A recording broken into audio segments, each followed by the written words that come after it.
కెమెరాలు ఉన్నాయి. దానివల్ల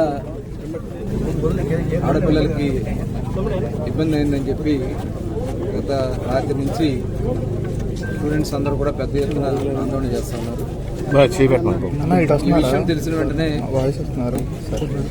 ఇమ్మీడియట్ గా నైట్ నుంచి కూడా మానిటర్ చేస్తా ఉన్నారు.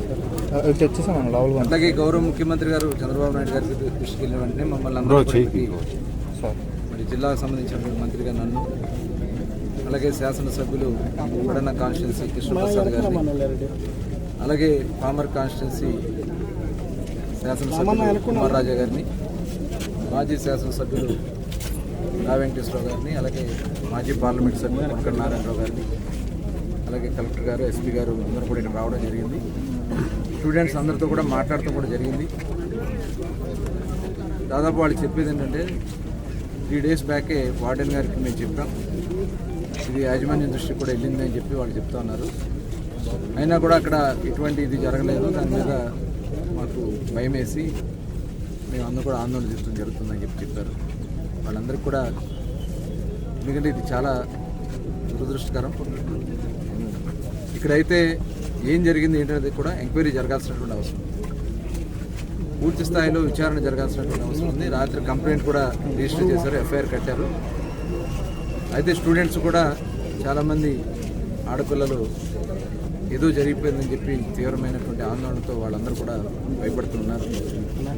దీని మీద పూర్తి స్థాయిలో విచారణ చేయాలని చెప్పి ఇమ్మీడియట్గా ఆల్రెడీ 5 ఆడ లేడీ కానిస్టేబుల్స్తో, అలాగే లేడీ సిఐలు, డిఎస్పీ ఎస్ఐల్ని, ఐటీకి సంబంధించిన వాళ్ళందరూ కూడా ఒక టీం కింద వేసి వారితో ఇన్వెస్టిగేషన్ స్టార్ట్ చేయడం జరిగింది. ఇలాంటిది ఎక్కడన్నా ఐటీకి సంబంధించిన దాంట్లో ఇన్ఫర్మేషన్ టెక్నాలజీలో ఏదైనా సెల్ ఫోన్స్లో ఏదైనా ట్రాన్స్ఫర్స్ అయినాయా ఏంటనేది టోటల్ కూడా ఉంటే ఆ ఇన్ఫర్మేషన్ కూడా తీసుకోవాల్సినటువంటి అవసరం ఉంది. అయితే ఇక్కడ విచారణ జరిగే వరకు ఏం జరిగిందనేది ఇంకా పూర్తిగా నిర్ధారణ రావడానికి అవకాశం ఉంది. కొంత అనుమానాలు కూడా ఉన్నాయి. అనుమానాన్ని కూడా నివృత్తి చేసుకునే దానికి కొంత ఇన్వెస్టిగేషన్ ఇమీడియట్గా చేయమని చెప్పి గౌరవ ముఖ్యమంత్రి గారు ఆదేశించడం జరిగింది. దీన్ని చాలా రాష్ట్ర ప్రభుత్వం అయితే చాలా సీరియస్గా తీసుకుంది ఈ విషయం. ఎందుకంటే గతంలో కూడా చూసాం, ఎక్కడన్నా హాస్టల్స్లో కానీ లేదంటే ఎక్కడన్నా ఆడపిల్లల మీద ఏదైనా జరిగితే ఇమ్మీడియట్గా స్పందించి వెంటనే వాటి మీద చర్యలు తీసుకోవడం జరిగింది. గవర్నమెంట్ అయితే చాలా సీరియస్గా ఉంది ప్రభుత్వం. ఇమ్మీడియట్గా 2 రోజుల్లోనే వీలైనంత తొందరగా, 2 రోజులు కాదు, ఎంత వీలైతే అంత తొందరగా దీంట్లో బాధ్యులైన వాళ్ళందరి మీద కూడా చర్యలు తీసుకోవడం జరుగుతుంది.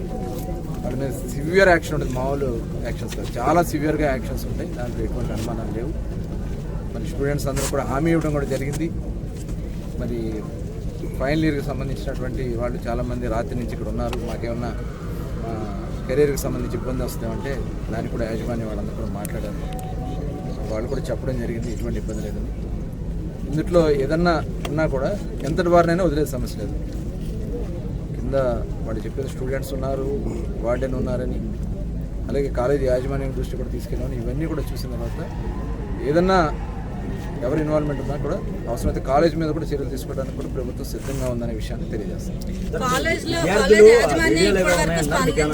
మమ్మల్ని భయపెట్టే ప్రయత్నం చేశారని పిల్లలు చెప్తూ ఉన్నారు. అలాగే ఎవరో ఒక అమ్మాయి మీద అలాగే ఒక అబ్బాయి మీద ఎలిగేషన్ వాళ్ళైతే వేస్తున్నారు, వీళ్ళే ఇదంతా చేశారు, ఆ పాప వల్ల ఇదంతా జరిగింది అని. సో వాళ్ళ నుంచి ఏమైనా ఇన్ఫర్మేషన్ మీకు ఏమైనా వచ్చిందా? ఇన్వెస్టిగేషన్ లో ఏమైనా తెలుసు? ఎవరైతే ఉన్నారో పిల్లలు వాళ్ళు మాట్లాడడం జరిగింది. వాళ్ళతో మాట్లాడినటువంటి సందర్భంలో మేము వాళ్ళని అడిగాం, నేను కూడా అడిగాను స్వయంగానే. అడిగితే వాళ్ళు చెప్పింది ఏంటంటే, మాకు డే స్కాలర్స్ నుంచి కాల్స్ వచ్చినాయి, ఏమో మీరు ఏమైనా చూసారా, కెమెరాలు చూసారా లేకపోతే ఏంటన్నట్టు. డే స్కాలర్స్ నుంచి కాల్స్ వచ్చినాయి అన్నారు. కొన్ని ఏమైనా వీడియోస్ ఏమైనా చూపించారంటే అవి కూడా ఉన్నాయి అంటున్నారండి అని అన్నారు. కాబట్టి వాళ్ళందరినీ కూడా టోటల్ దీన్ని మొత్తం అంతా కూడా ఇన్వెస్టిగేట్ చేయాల్సినటువంటి అవసరం ఉంది. ఇది చిన్న విషయం కాదు, చాలా సీరియస్గా అయితే ప్రభుత్వం ఉంది. చిన్న విషయం కాదు, ఇది చాలా క్లుప్తంగా. ఎందుకంటే ఇవాళ సోషల్ మీడియాని చూస్తున్నాం, ఐటీని ఎలా కావాలో అలా వాడుకునే టెక్నాలజీలు వాటి చూస్తున్నారు. దానికి మించిన విధంగా మనం దాన్ని ఐడెంటిఫై చేయాల్సినటువంటి అవసరం. తప్పకుండా దీంట్లో ఎవరున్నా కూడా వదిలే సమస్య. మన యాజమాన్యం నుంచి కూడా ఇబ్బంది పెడుతున్నారు. దాని మీద యాజమాన్యం నుంచి వాళ్ళు అడిగింది దాని క్లారిఫికేషన్గా ఒక సర్క్యులర్ కూడా ఇమ్మని చెప్పి మేము కూడా రిక్వెస్ట్ చేయడం. ఎవరు ఈ కేసులో ఇన్వాల్వ్ అయిన వాళ్ళు తప్ప మిగతా వాళ్ళు ఎవరిని కూడా కాలేజీ యాజమాన్యం ఇబ్బంది పెట్టొద్దని చెప్పి ఒక సర్క్యులర్ తయారు చేసామని చెప్పడం జరిగింది. హాస్టల్ వార్డెన్ కూడా హాస్టల్లోనే కర్రలు తీసుకుని వెంటపడ్డారు అనేటువంటి మాట చేద్దాం అవన్నీ చాలా చెప్తా ఉన్నారు. బాధపడుతూ ఏడుస్తూ ఆడపిల్లలు మాట్లాడిన పరిస్థితి ఉంది అని అదే చాలా విషయాలు చెప్పారు. అన్నీ కూడా ఇన్వెస్టిగేషన్ చేయాల్సిన అవసరం ఉంది. ఎందుకంటే దానికి డిపార్ట్మెంట్ వైజ్గా వాళ్ళు చేయాల్సిన వాళ్ళు చేస్తారు. ఎవరైనా చెప్పలేని వాళ్ళు ఉన్నా మా దృష్టికి తీసుకొచ్చిన దాని మీద మేము కూడా సంబంధిత అధికారుల దృష్టి తీసుకొచ్చి చేయాలి.